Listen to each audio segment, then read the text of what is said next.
Good morning, everyone, and welcome to National Book Development Board's Literary and Publishing Trade Conversations.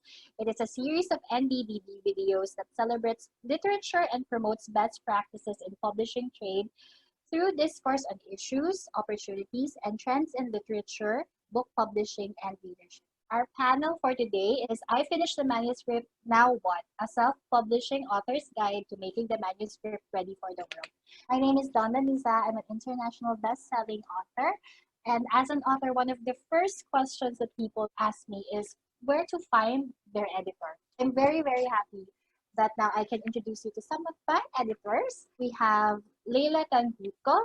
She's an editor of several romance class books and works for international development and community development. Hi. Hi. Our next guest is KB Maniado. She's a reader, creator, and editor. She helps run Bookbed, a community website that talks about books and supports authors and artists. Hi, guys. My first question for you guys is how did you start editing books? Well, I started 2011. And it was Mina V. Esguerra's Interim Goddess of Love. That was really my first foray into editing romance books. So one day she asked me if I could take a look at her manuscript. She'd been writing for some time by then. That was really my first time to edit professionally. I became her editor, semi-regular editor for a couple more for books after that. And then she started recommending me to other people in romance class. So okay, how about you, KB naman? How did this start for you? Hi, Dawn. Hi, Layla. Happy to be here with you and very honored. I've always been into reading and books ever since as far as I can remember. Siguro mga 3 years old and now I'm 103. So, bale 100 years, 100 years na.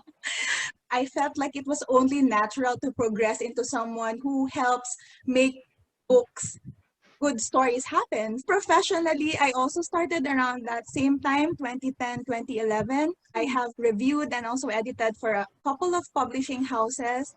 And then now I freelance as a beta reader, proofreader, editor, cheerleader, lahat na. Noong time ba na yun, parang you already defined what kind of editing you guys would do?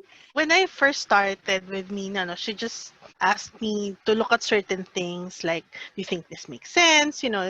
But for yung first few romance class books, it's really lahat ng klase ng editing from this dev edit to copy editing to line editing. The first few romance class books that I did was, other than Mina V. Esguerra's, is Carla de Guzman Cities and yung submission moves ni Camila Cisco. Ayun. So, Katie? I was doing Bookbed back then, and then I was meeting all these creators, these authors, and isip ko, pwede ko rin gawin yun. Doon din ako slowly natuto kung paano ka ba talaga tumingin ng story, aside from just reading the story as a reader. Kasi you have to look at it style-wise, content-wise, and if there's anything that might rub the reader the wrong way. You mentioned earlier there's beta reading, there's proofreading, there's dev edit. So I guess let's try to define those terms muna kung anong difference ba nila from that.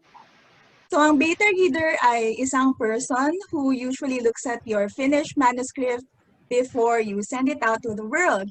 Tinitingnan namin yung story mo, kung how it will make a reader feel and if it will make a reader buy your actual books. We also have another type of reader, yun yung tinatawag nating sensitivity reader. Sila naman yung tumitingin ng mga important issues dun sa manuscript mo, kagaya ng race, religion. So they make sure that you get the story right and you avoid literary or cultural or other kinds of damages. Also another strand, we call that person the accountability body. That term is very familiar and popular among us today. Shout out to Ana Tejano kasi siya yung nag-introduce din sa akin. Some creators actually hire people to be with them during their production o kaya during their writing process. So kung magkakaroon ka man ng privilege to be that person, know that you should treasure that because you are taking care of their baby, their heart, their life's work. All right. Thanks. So let me share my screen. Ayan. So usually when romance class people approach me for editing, this is usually what I do for them. After your beta reader, si beta reader kasi halos may ganito na rin siyang ginagawa. So, but developmental editing looks at the big picture. It refines your ideas, yung narrative mo, inaayos niya, no? Structure also. Meron kasing isang type ng editing na structural editing, pero parang sinama ko na dito kasi it's also a type of developmental editing because it looks at the story structure. A developmental editor also looks at the characters. So, kung may inconsistencies ba, na bakit niya ginawa yan? Eh, di ba ganito siya? Sometimes I will say, there's too many characters. You combine 3 characters into one. Okay lang yan. Because especially if they're a side character. Even the sense of place. Does it feel like they really are in this place? Sometimes kasi the location is very important. It's like what you call another character in the story. Another type of editing is copy editing. Essentially, it makes your manuscript more professional. Because you need a manuscript that's ready for people to read. Baka pwedeng tanggalin na ang mga dialogue tags. Baka, ito kailangan ng dialogue tags kasi hindi clear kung sinong nagsasalita. And then POV, tenses or shifts in POV. Then ito yung blocking. Ito na yung choreography for steamy scenes. When it comes to other genres like action scenes. So that's copy editing. And then line edit. Line edit is editing sentence by sentence. It is really going to the nitty-gritty of the manuscript. So how it flows, how the words flow, mood, word choice pa rin. If it's a serious scene, you will not use light language. And then, yung proofread is the last stage of editing. You read the proof just by its name, no? The proof is the manuscript already typeset that will go to print kung print pub siya, or you will hit publish on pag ebook. It's another layer of security for you. It's typos, grammatical errors, spelling mistakes, incorrect or missing punctuations. It's really necessary. Anytime I edit for an author, I always remind them, no, please have this proofread because I'm sure I missed a lot because I'm focusing mostly on the story. So, that's it. Very helpful. And Lalo na sa thank mga you. hindi familiar dun sa Actually, mga different types of editors, di ba? at least ngayon they have a guide. Din yan eh, parang kung nasa ang stage of writing ka na ba, you also have to figure out ano na bang editor yung kailangan mo, nasa beta reader stage ka pa ba? Yeah. O you're ready to go there? Proofreading ka na ba? You went through everything na. Even before the story is written, I can commit. It's also part of developmental editing. And that's easier because hindi pa nasusulat, di ba? Right. For some people, there's always kind of like that question na they work on writing, like they've been writing for a really long time. So parang there's always a question na why do I need editing if I already know what I'm doing, di ba? And so I guess for you guys, like, ako, I know why I need editing. But for you guys, No work is perfect. And for every favorite book or a book that you love and you think is so good that it's perfect, is not a work of just one person. Meron namang team behind it who all contribute. They're all important. Parang libro, kumbaga, di ba? Every chapter is important. Di ka makakarating sa next chapter kung hindi mo pagdadaanan to. Beta readers usually look at a lot of things, not as extensively or as detailed as editors, but we do look at plot, how the characters sound like, setting, of course. You have to feel the atmosphere of the story, the style, the voice. And it's a romance. Kailangan mo ng chemistry between the main character and the love interest. So you have to look at those things. And if you have children in your story, do they sound like children? Kasi for example, if the story gets to a child reader, diba? Tapos biglang, beta readers help the creator look into that and then get it right somehow. Some beta readers would actually have suggestions, which of course creators are free to take or leave. We don't come in and tell you na, ang pangit nito ang pangit, papalitan mo to. We don't go in like that because first of all, a beta reader should always respect the work of the creator, and you also have to understand the story so that you don't bring in off-tangent comments, mga unnecessary naman na mga feedback. So that's why you need beta readers and sensitivity readers and of course your editor because they will make your story the best that it can be. Well, even the best authors, sabi nga ni KB, even the True. best and most well-read authors have an editor. Because no matter how perfect you think your manuscript is, you're still going to need someone else to look at it. Because when your intention is for people to read it, Yeah. you want people to read something to come of the experience feeling good. Yeah. 'Di ba? So, you really need an editor to polish your manuscript no matter how good of an author you think you are or you No are. matter how long you've been doing it. No matter how long you've been doing this, you still need someone else. Not look at it as sinisiraan yung manuscript mo or Yeah, that's not the kinikriticize. intention at all. Look at it as someone who will improve your manuscript and make it better and make it possibly a bestseller. Like Why this Dawn not? Lanuza. Diba? Oh, Dawn And would what know is a it lot for about me? that. Dito Oo. pala si Dawn. 'Di ba? Dawn would know a lot about that. Yung beta reading for me, the term is new, like parang lately lang, but I've been doing it for a really long time when I started writing na. I had this org when I was in college. We would exchange our stories and then we Stories. will sit on Yes. it one night. Oo. Parang may naka-assign na two people every To critique week. And your then we'll read their story. stories. It's really just to discuss the story, what's wrong with it, if there is something wrong with it. Parang ganon. How you could make it Yun. better. Yeah.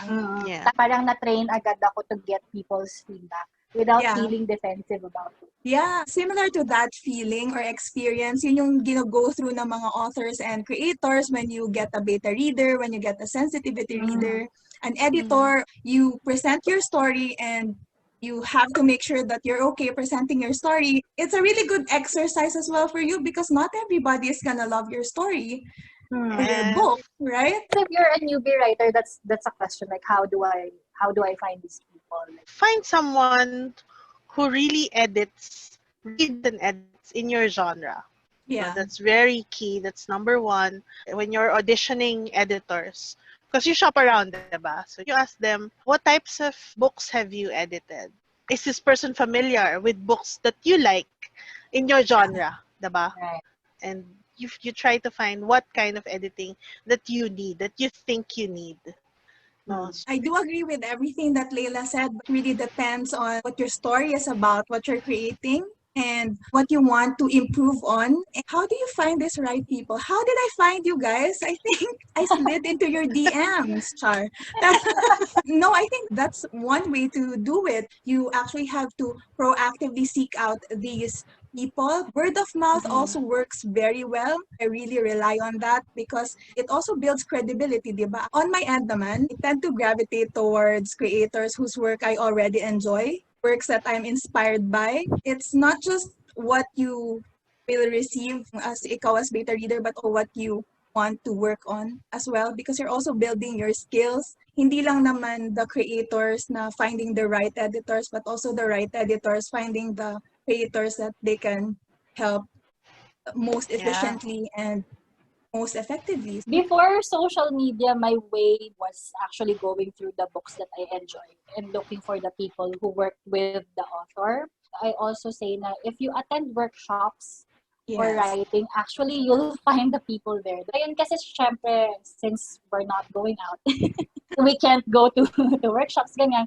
So, I think really important yan yung book community. Book Twitter, I find so many people on book Twitter actually. With that said, let's be practical. Like, what is the right timeline to work with an editor? Price, of course, that's something that's been asked to me as well. Like, how much did I spend for something when I produce a book? So, for you guys, for your services, like, how do you, Ikaw how muna, much KB. would you? As in any relationships naman, diba?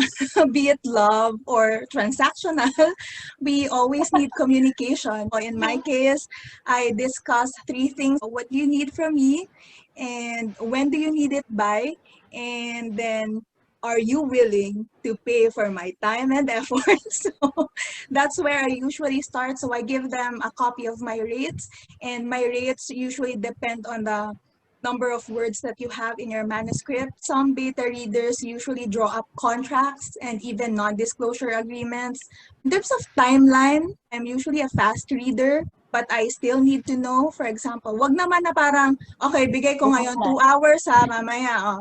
Gusto ko yung eto lahat ha. Oh Eto, my masagutan na tong guide questions ko. For me, what I've been doing, and this is also what I advise other editors, other new editors, if somebody emails me for a quote or for for my services, I always ask them for sample chapters from their finished manuscript.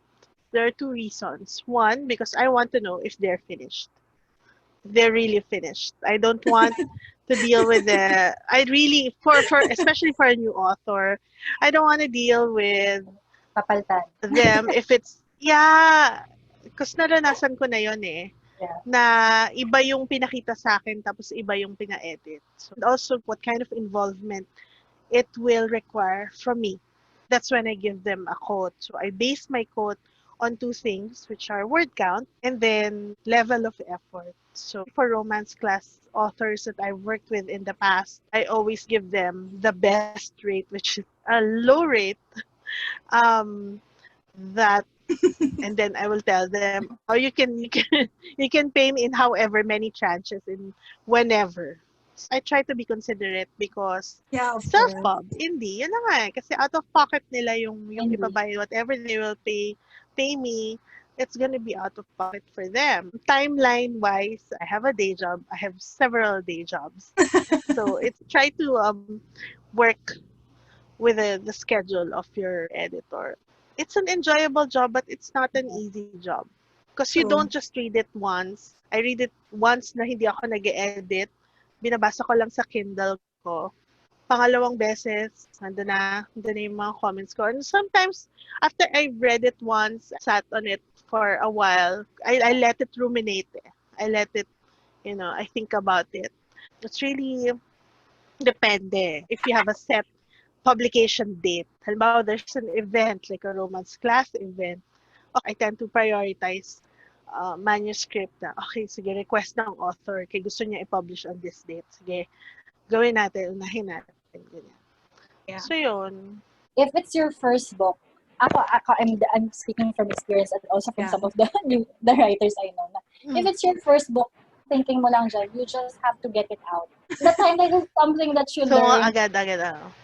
It's just something that you learn along the way now when you're producing several books na you can let your other books breathe muna na parang, it's editing right now. I can start another one. I can, rest or something like that.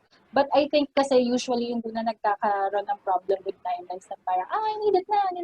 Is like the people who just want to get it done and just want it out now. Yeah. Yun. Pero I guess if you've already gone through the process kasi you'll see, it's not just like a one-time thing na parang you submit it to an editor and you never hear from them again. Kasi some True. edits are like so big na parang, I guess you have to rewrite the whole thing. There are things that we can ask from you definitely, but what do you think are like your no's? Like parang, I can't do this for you. I Like, where can't do you draw rewrite the line? I can't rewrite your story for you. I will ask for author credit already. I mean, I've never experienced that. Or well, I have, but that was a very hard lesson then for me. To try to work with people who respect your craft. If people get your services and then they don't listen to you, I mean, of course, they're free to discard your edits, diba? Yeah. But sayang naman, diba? You're paying me, might as well use my expertise, use my knowledge. You always do tell me naman na parang, these are suggestions. Yes. You are free to discard, whatever, reject, accept. I second the emotion. I think there needs to be a level of respect. So that's my boundary. You have to respect my work as I respect yours. So that's it. But I also wouldn't read anything that's inhumane, unethical, or anything hurtful and evil things. I don't think I would be able to provide my services to you. You can write whatever you want to write, but There are people who won't work with you if you write a certain thing. Para naman sa ating other viewers na nag-isip na baka pwede na din sila maging editors, meron ba kayong mga tips or advice for them on how to get started on editing? Read, read, read. Read in the genre that you're planning to edit. Find your community. Kasi nga, as in any relationship, trust is very important. So you have to find people that you trust and who trust you. And for you to earn trust is for you to read and really get to learn about the genre that you're working in. Ayun, yun lang. Echoing Layla, ako rin, you have to read a lot and you have to read diversely. Except if you really want to focus on just one genre, then you read a lot of that. But the important part of this all is you have to enjoy it. You have to have passion for it, and then you need to learn your craft and understand the work that you're going to provide. Because as much as this is all fun and, you know, enriching, lahat, ganyan, ganyan, it's also serious work. It's also, it Important demands a work. lot. Yeah, it demands a lot of skills and experience. So you can be whatever you want to be, but make sure that you know what you're doing and that you're playing to your strengths. Mahirap kasi pag pupunta ka sa isang lugar, kunyari sa forest, tapos hindi mo alam which way is here, which way palabas, or so. Arm yourself with the tools. Going with the metaphor of going into the forest, you don't go into the forest not bringing anything, diba? You go, you bring a hatchet, you bring a set of matches, you bring, you know, Food! your food, diba? Or if you're gathering food from the forest, you bring tools that will help you, diba? And reading the contemporaries, diba? What's being published right now will Yeah. help you be a better editor, be a better beta reader. That's what you need to do. Before we end our panel discussion, maybe some people would like to get in touch with you. So how do they get in touch with you guys? Yeah, my Instagram handle is at Layla Tanjutco. You can send me a DM if you have any questions. For me, it's at Dawn Lanuza across the board. Ako naman, you can find me online by searching heykebe or my name, Kibi Menyado. And I think we can also leave some links below. And then you can find our pages, our platforms. Yes. If you need our services, then reach out. Then for the people who are watching us, we will launch a raffle, a giveaway for you guys. Yay! It will feature Layla's book, We Will Be Galaxy. It's a poetry collection. And my latest book, I Miss My Friends. Yes, but we invite you to please join the giveaway so you can get those books and enjoy them during the quarantine. Again, thank you so much, Layla and KB, for Thank this you, time. Dawn and Layla. Dawn. I learned so KB. much, and I hope everyone who's watching us Yes. also learned a lot from you Sana. guys. And if you have questions for us, definitely please leave them, and then we'll try our best to answer all of them for you. Bye. Thank you. Thanks, everyone.